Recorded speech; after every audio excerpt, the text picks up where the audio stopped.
At the UFC 326 post-fight press conference, Dana White says Jon Jones was never going to fight on the White House card. Dana also says it's fair to say that Jon is now retired, and this is likely the end of his career. Okay. There is speculation, of course, that it's Jon Jones. No, it's not. Was Jon Never, ever, ever, which I told you guys 100,000 times, was Jon Jones even remotely in my mind to fight at the White House. I wouldn't. First of all, I've told you why I wouldn't do it. And number two, some guy with meta glasses on filmed him talking about his hips, that his hips are so bad. And I don't know if you guys saw that flag football game where he can barely run. Jon Jones he retired because of his hips. He's got arthritis in his hips. Apparently he's been doctors say he should have hip replacement. So add that on top of all the other reasons that I wouldn't. The Jon Jones thing is bull. I'm not saying they weren't talking to Jon Jones and that Jon Jones wasn't interested in the fight. And what was even crazier is Jon Jones came out and was like, I'm in negotiations right now for the White House fight, after I had already sent a text to his lawyer saying, never going to happen ever. Is it fair to say then Jon Jones is retired and this is the end of his time? Yes. Very fair. Jon Jones responded to Dana via X. He wrote, I'm released from the UFC. Laying in bed wrapping my head around this perception. All I can think is how f***ing painful. Man, how f***ing painful. And then the other half of me is like, but is it really though? So all of this negotiating was complete bullshit. Is that what you want me to agree to publicly? If I would prove him wrong, would I be wrong? If I'm supposed to publicly agree that our negotiations was a lie, we have a problem. I'll be the fall guy. Dana White was surprised at how Charles Oliveira versus Max Holloway played out. He says he did not expect the fight to be mostly on the ground. Dana, dominant work from Charles Oliveira, but maybe not exactly the fight the crowd was anticipating or looking for. What were your thoughts on the way the main event played? Well, I don't know if anybody was expecting that. The way he body locked him and took him down so easily and absolutely dominated him on the ground. I thought there'd be a lot more stand up, and I thought that Max would do a better job at defending the takedown. And if he got on the ground, he'd at least pop up a couple, 3 times during the round, but total domination. Arman Tsarukyan gives his take on Ilia Topuria fighting Justin Gaethje on the White House card. Ilia versus Gaethje is a good fight, but no chance to Gaethje. Ilia has a better boxing, and I think he's gonna knock him out. They just waste time, waste my time. They gotta put me versus Ilia, and I'll take his belt, and easy money for me. Last night, the Paramount stream cut out right before the 3rd round of Max Holloway versus Charles Oliveira. Demetrius Johnson was live streaming and said he missed the old days when fights were on DirecTV. That's what Charles was being able to do to Max Holloway. Max can't get his hands off. And Max is a great grappler, but not the level of Charles Oliveira. The TV just turned off. Hope we don't miss anything. I miss the good old days when it was DirecTV, Comcast. Ever this streaming bull. Just keep it on DirecTV. Oops. Looks like your internet was interrupted. Please try again. No, yo got interrupted. We're back, boys. Charles Oliveira is on top of Max and he's mounted him. Dustin Poirier says Max Holloway had no answer for Charles Oliveira's takedowns. That was complete domination, Michael. I thought coming into this fight, there was going to be moments where Max was in trouble, moments where he might be on the fence, might be on his back, but I didn't think it was going to be 25 minutes. We've never seen Max dominated like that. Charles looked possessed out there. He walked Max down, got his back to the fence, and with these awkward takedowns, it wasn't fundamental traditional wrestling. He just powered him to the ground with hip tosses, body locks, and Max had no answer for the takedowns. Last night it was announced that Justin Gaethje will face Ilia Topuria in the main event of the UFC White House card. At the UFC 326 post-fight show, Gaethje addressed the opportunity and spoke about what the fight means to him. But as a proud American, what does it mean to be main event at Freedom 250 at the White House? What does that mean to you personally? Yeah, I can be as cliche as you want me to be. This is huge. This is coming from such a small town in the United States, southeastern Arizona. From a copper mining family. I love this country. I've loved it. You grow up representing your small town, your mascot at school, and then it was college, and now I get to represent this country. So this is special to me. It's such a great honor and opportunity to highlight, to finish or not finish, but the end of my career has been so special. The caliber of fighters such as this guy that I have fought since the beginning has been incredible. And to see my story come in full circle like this and get an opportunity like this to be a headline of UFC 300, to be the headline of the UFC Paramount premiere, and to get this opportunity, shows that, I'm something special when I'm in there, and I believe I'm the most exciting guy. And that's why I'm here. Daniel Cormier and Joe Rogan had high praise for Ilia Topuria last night after Charles Oliveira defeated Max Holloway. Bro, I got 10 text messages going. That tells you how great Ilia Topuria is. Because he went through him like a knife through butter. I mean, we're talking about a generational talent in that guy. I mean, I love the fact that Oliveira called for a fight at the White House. Please find the man a dance partner. Yeah. But who?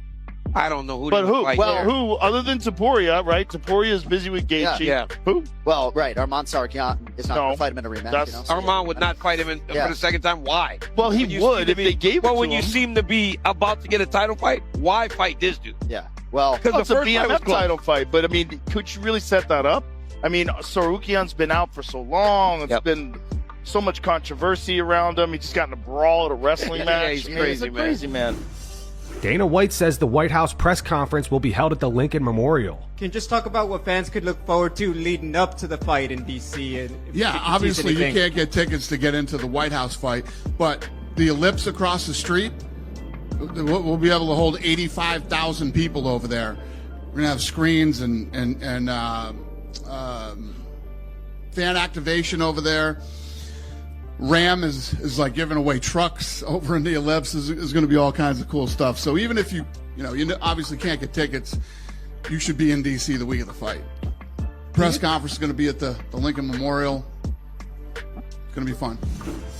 Ben Askren and Jorge Masvidal have officially squashed their beef. The two fought back in 2019, and Masvidal scored a knockout victory with a flying knee just 5 seconds into the first round. Recently, after Askren underwent a double lung transplant, Masvidal reached out and sent him a kind message on social media. Ben posted this photo of the two to his Instagram last night. In the caption, he wrote, "Well, I suppose I learned last summer that life is short. Definitely too short for holding grudges. So when Jorge said he wanted to sit down and break bread, of course I took him up on it. Today he came to Wisconsin, sat down, had some dinner, and chatted it up. Turns out we have more in common than different. Felt great to bury the hatchet and make a new friend. Life is too short to hold grudges. Bury hatchets and move on with your life. So glad Jorge was able to come to Wisconsin today." After going 0-2 in the UFC and being released from the promotion, Patchy Mix took a fight against 20-year-old Kiyoma Akimoto at Ryzen 52. The fight went down yesterday. Patchy was dropped multiple times and TKO'd in the second round. Patchy was a minus 450 favorite going into the fight.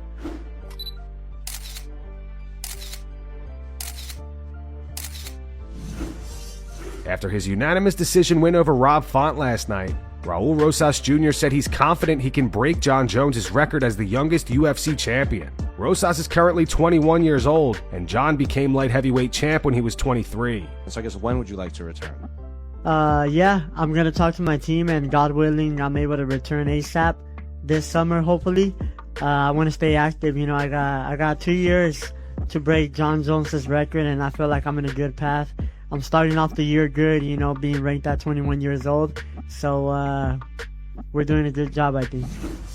Last night it was announced that Sean O'Malley will be facing Amin Zahabi at the White House. Corey Sandhagen was not thrilled about this. He posted this to his Instagram story and wrote, "Bro, what? O'Malley Zahabi is ass." You guys heard it. You guys saw it. It's true. I'm fighting GSP at the White House. It's a tough fight for me. He's a lot bigger. I just kidding. I tricked you guys. The fight name is a hobby. A lot of people are going to say, how this fight come about? Here's the God honest truth. I told UFC, I would love to fight at the White House. I will fight anybody at the White House. I will fight Ilia. I will fight Islam. I will fight Habib. No, but for real, I said I want to fight on the White House card. Please let me fight on the White House card. I don't care who it is. I want to be on there. I want the opportunity to, I fought at the Sphere, which is really cool. The White House, I think there's 6 fights on the White House card. There's me plus 11 other people that get to make the walk from the Oval Office. That's what they're saying. You walk from the Oval Office into the White House lawn, and it's yeah, it's honestly hard to even wrap your head around. It doesn't even feel like it's reality. Once in a lifetime opportunity. America versus Canada. I'm pretty sure he's whooped their ass in hockey. Don't really watch it, but I heard that's true. But USA versus Canada. Makes sense. I like it. I'm happy. I'm excited. 14 weeks, plenty of time. I'm pretty sure it's on a Sunday, June 14th. Is that Trump's birthday? Charles Oliveira has fired back at Dan Hooker. On X, Dan said crying while receiving the BMF is gay. He followed up saying BMF doesn't exist anymore. It died with those ass tears. Here's what Charles had to say in response.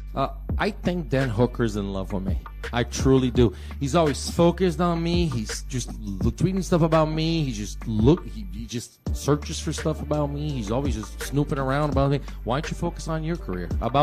Focus on fighting. That'll be a good thing. And then maybe he needs to focus on fighting. And I don't know. He needs to stop worrying about me at this point. Charles also responded to both Conor McGregor and Nate Diaz calling him out last night. Conor said if they want, I'll spank Charlie. And Nate said these guys all dorks fighting for my belt. You're welcome. He continued, boring motherfuckers. If I were you, I'd learn how to fight. Charles said he's down to fight either of them. I said, listen, I want the title. I want that lightweight belt. I've said this all along. Let's wait for the fight at White House, and that's what I want to do. But you want to put him 170? You want to put him up there? I don't care. If you want to put him middleweight, we do it. It doesn't matter. I'll tell you what. If you want it, make it a Grand Prix. Just put up 2 fights same day, see what happens. Arman Tsarukyan and Giorgio Poulos were somewhat near each other in the crowd of UFC 326 last night. The two are set to rematch at RAF 7 on March 28th. Giorgio, there's Arman. Look at him, should we wave? Thumbs up, Arman. Yeah. He's got better seats than us. Dana White says he's not thrilled with Arman Tsarukyan right now for a lot of different reasons. He also reveals the UFC is in negotiations with Conor McGregor, but are not even close to a timeline for his return.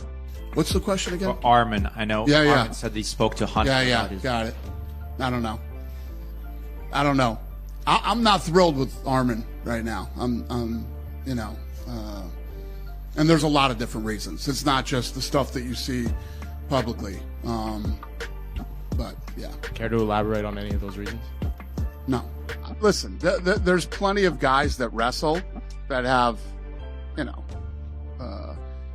been respectful with other guys that they wrestled, and I understand there was some back and forth with both of those guys, but where there's smoke, there's fire, and Arman's been smoking a lot lately. So,